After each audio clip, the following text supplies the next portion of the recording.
စစ်တပ်တစ်ခုကစက်တင်နဲ့တွေကြီးစံတွေအပြည့်နဲ့စစ်တိုက်ထွက်သွားတယ်။ဒါပေမဲ့ရန်သူကိုမနိုင်ပဲထွက်ပြေးခဲ့ရတယ်ဆိုရင်ခင်ဗျားတို့ယုံမလား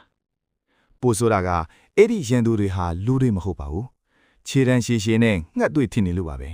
။ဟုတ်ပါတယ်။ဒါဟာပုံပြမဟုတ်ပါဘူး။1932ခုနှစ်တုန်းကတမိုင်းမှာတကယ်ဖြစ်ခဲ့တဲ့ The Great Emu War လို့ခေါ်တဲ့ Australia စစ်တပ်နဲ့ Emu ငှက်တွေရဲ့စစ်ပွဲအကြောင်းပဲဖြစ်ပါတယ်။ ကဲအဖြစ်ပြက်ကဒီလိုဗျ1932ခုနှစ်ဩစတြေးလျနိုင်ငံအနောက်ပိုင်းမှာလယ်သမားတွေအကြီးအကျယ်ဒုက္ခရောက်နေကြတယ်။ဘာလို့လဲဆိုတော့ emu လို့ခေါ်တဲ့ငှက်ကောင်ကြီး2000လောက်က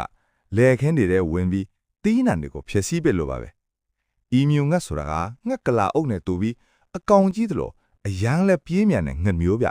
။လယ်သမားတွေကအကူအညီတောင်းတော့အစိုးရကစစ်တပ်ကိုလွတ်လိုက်ပါတယ်။စစ်သားတွေကလူးဝစ်လို့ခေါ်တဲ့ဆက်တနက်ကြီးတွေတဲမိငှက်လောက်တော့အေးဆေးပါကွာဆိုပြီးယုံကြည်ချက်အပြည့်နဲ့ထွက်လာကြတာပေါ့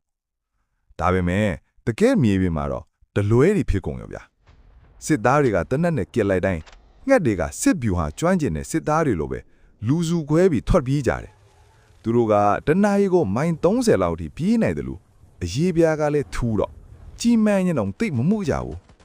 စစ်သားတွေကကားပေါ်ကနေလိုက်ဖြစ်ဖို့ကြိုးစားပြန်တော့လေငှက်တွေကမြန်လွန်းတော့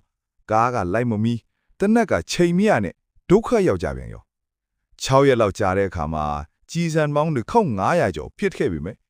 ငှက်ကောင်ကြီး90လောက်ပဲသေပြီးကြံတဲ့ငှက်တောင်းကြီးကတော့အေးဆေးထွက်ပြေးလွတ်မြောက်သွားကြပါတယ်နောက်ဆုံးမှာတော့ဗိုလ်မှူးကြီး Meredith ဦးဆောင်တဲ့စစ်တပ်ဟာလက်နက်ချပြီးပြန်ဆုတ်ခွာခဲ့ရပါတယ်ဗိုလ်မှူးကြီးကိုယ်တိုင်ကဒီငှက်တွေသာတနက်ကင်တိုက်ရင်ကဘာပေါ်ကဘဲစစ်တပ်မဆိုသူတို့ကိုရှုံးမှာပဲလူတောင်မှတ်ချက်ပေးခဲ့ရတယ်ဗျာဒါကတော့ခိမီလက်နက်တွေကင်ထားတဲ့လူသားတွေကိုတဘာဝတရားကပြန်ပြီးအနံယူပြလိုက်တဲ့တမိုင်းဝင်ရေစရာဖြစ်ရမှန်တစ်ခုပါပဲကဲ